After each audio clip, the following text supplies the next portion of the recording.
Overnight, the United States lost one of its most influential and consequential senators. Lindsey Graham died Saturday evening after what his office called a brief and sudden illness. He was 71 years old. Just hours earlier, Senator Graham had returned to Washington from a trip to Ukraine. He was scheduled to join us here on Meet the Press this morning for what would have been his 64th appearance. He was one of the broadcast's most frequent guests. Instead, this morning, we remember a man who served South Carolina for more than 2 decades, who helped shape America's foreign policy, whose voice was a constant presence in our national debate, and whose death has left colleagues of both parties in shock. We'll look back at his life, his public service, and his lasting impact on the Senate and the country. And to start us off and do that, joining me now on the phone is President Donald Trump for reaction to the death of his close friend. President Trump, thank you for joining us, and my condolences to you. Well, thank you. He's a tough one to lose. He was great. He was unique in every way, actually. He was, Mr. President, and I know that we are all just absorbing this news. We are all in shock. Can you tell us, Mr. President, how you received this news and your immediate gut reaction when you heard it?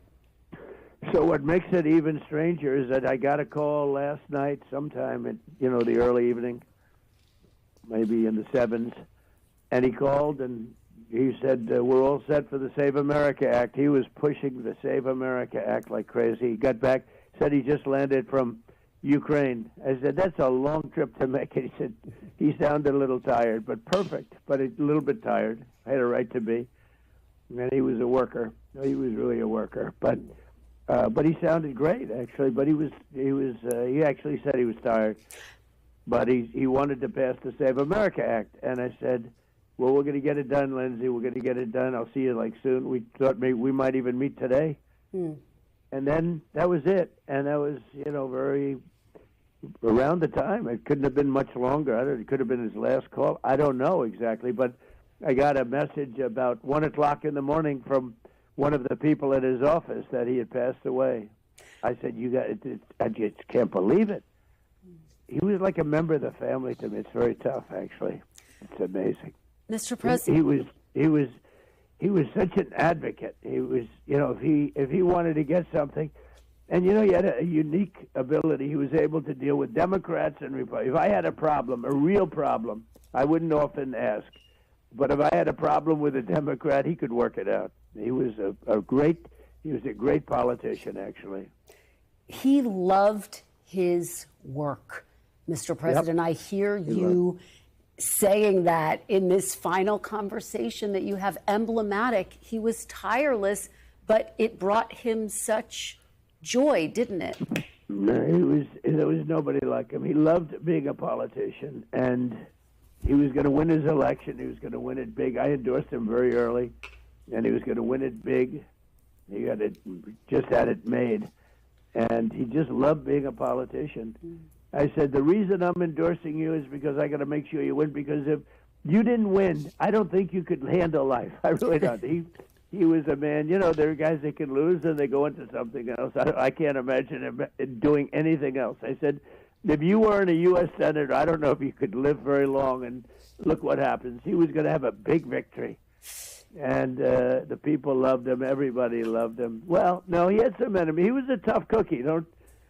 Don't misunderstand. He was a tough cookie in many ways. If he wanted to get something, if he thought he was right and he had people against him, he could be very tough, actually. But he was a good person. Mr. President, it is just extraordinary. You just spoke with him last night. His office says he passed away from a brief and sudden illness. Are you learning any more details about how and why he may have passed? Did he tell you anything in that phone call, Mr. President, about not feeling well? No, he said he's a little tired. It was a long trip, many hours. And he had just gotten back. And it must have been right after that, because I understand the police or whoever it is came there at about 7:30, 8 o'clock in the evening, something like that. So somebody notified him. But no, he felt okay. I actually, on the call, he told me, Kristen, he said, I feel good. but I'm tired. He was fine. I knew him. I knew him well. He would let you know if he wasn't feeling well. He had days where he didn't feel so well, and he'd let you know about it. But he was a fantastic person. He was a man who you're going to watch. It's going to be a very big thing with him. He's going to be appreciated more now than he was when he was living, I think. And just to make that point, I mean, authorities were called to his home responding to initial reports of a cardiac arrest. Again, Could his be. office saying a brief and sudden illness. Do you have any more details? I would think it would that? be that, because when I spoke to him, it could have been, minutes before, based on based on the fact that I heard about the call, whatever time that was. So it was shortly before. But it had to be something like that, because he was, other than being tired, he was fine. And so it had to be something like that would just be a quick end. And maybe that's not the worst way to go. He had some fine moments. His moment on Brett Kavanaugh was one of the classics, I think, in the history of the Senate. His moment was literally one of the great classics of anyone in the Senate, when he defended Brett Kavanaugh so brilliantly. And Brett might not have made it except for that. They were treating him very unfairly. Good man.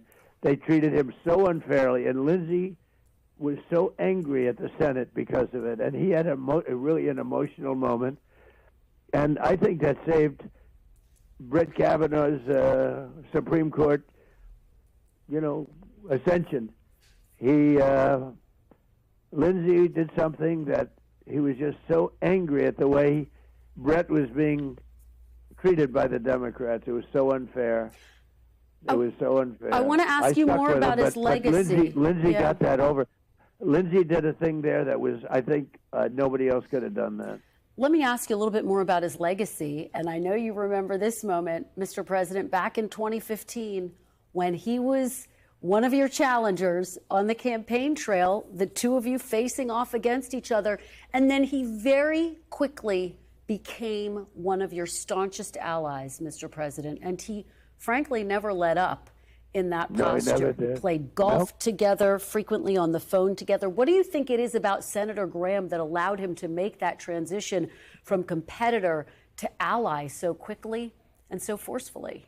Well, I got to know Lindsey during the campaign. I didn't really know him then. I met him once or twice, but nothing. And I got to know him during the campaign. He was tough, but he said, "I'll see you in South Carolina."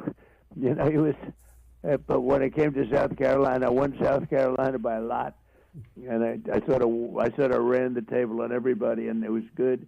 And he appreciated it. He respected it, and we sort of got a little bit friendly, and the friendship grew. It just grew, and he was an amazing advocate. He was, I don't know how you find anybody like him. He was so intent. I mean, he literally called me about the Save America Act. That's why that's where I heard. Think of it. He's traveling for many, many hours. That's a long flight. That's a long trip. And he, calls me about the Save America Act. He thought we were going to get it passed. Do you remember This is a big blow to the Save America Act. Let me tell you. Do you remember, Mr. President, what was the last thing you said to him? What was the last thing he said to you? I said, "We'll see you soon. Come over anytime you want." He came into the White House a lot because I liked him. Can't do that with everybody. But he'd come in a lot. And he was a great, a gauge, a temperature gauge of the Senate. He was somebody that most Democrats liked. Some didn't, but most Democrats liked. And just about all of the Republicans liked Lindsey. He got along with everybody. And yet he was a tough cookie in a lot of ways, but honestly, he was a great politician. People don't realize what a good politician he was. He could go in and get something approved. He would just get people on his side. He was really a talented. I don't say you probably never heard me say that about anybody, because there aren't too many of them. Let me tell you. Sometimes you'll meet somebody that's been there for 25 years. You say, "How did they stay?" They're not. This man was a great politician. He really got it. To that point, Mr. President, it's nearly impossible to think about replacing Senator Lindsey Graham, and yet the governor of the great state of South Carolina is going to need to appoint someone on an interim basis. There will also be a special election called. Do you have, I know it's only hours, but is there someone you think he should appoint? Is there someone you think he will appoint? I have somebody that I think would be great, but I don't want to say it now because it just, it's too soon with Lindsey.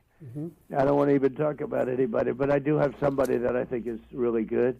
The governor's a good friend of mine. I've endorsed him. I endorsed him early on, and he endorsed me right from the beginning as a person that never did this before. In 2016, he came out and very strongly endorsed me, and then I made up for it. I removed somebody from office that I didn't think was so good, moved her over to the United Nations.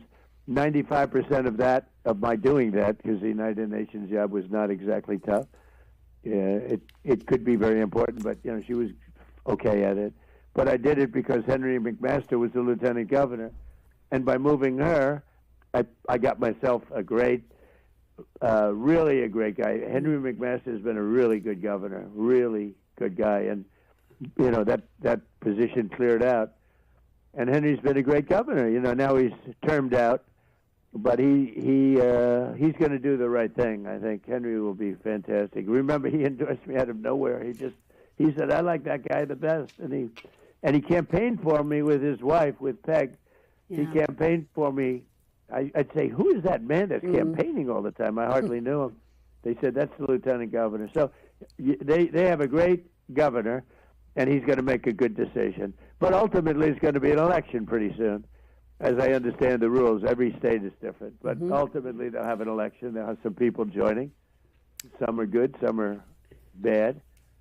And but I have somebody that I like, but I'm not going to tell you who now because it's too soon. All right, fair enough. We will. I never thought I'd be in this position. Yeah.